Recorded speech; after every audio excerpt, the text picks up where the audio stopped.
Do y'all want to know what's really difficult? Living in a world that is completely blind to the fact that the bloodline of the fallen are in control of everything here. And what's actually worse for me is 90% of the church are blind to this. And I know this is partly because, churches today, pastors today, they just don't talk about this stuff anymore. They don't talk about the spiritual realm that is literally all around us at all times. They don't talk about Satan. They don't talk about demons.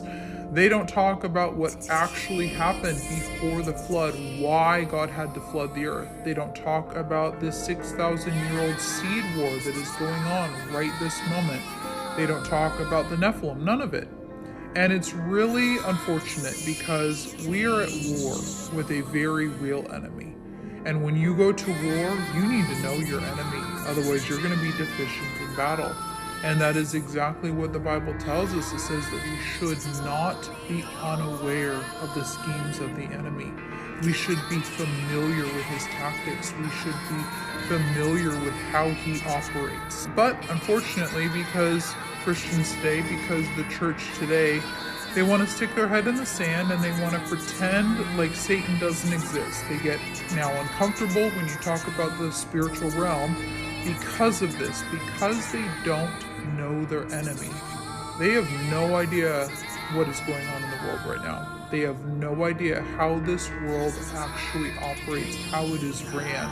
They have no idea the spiritual reality of who is actually in control. They don't understand that our government actively serves Satan, that our politicians are actively involved in rituals and sacrifices, that most of Hollywood, most of the media, most of our politicians are not even fully human.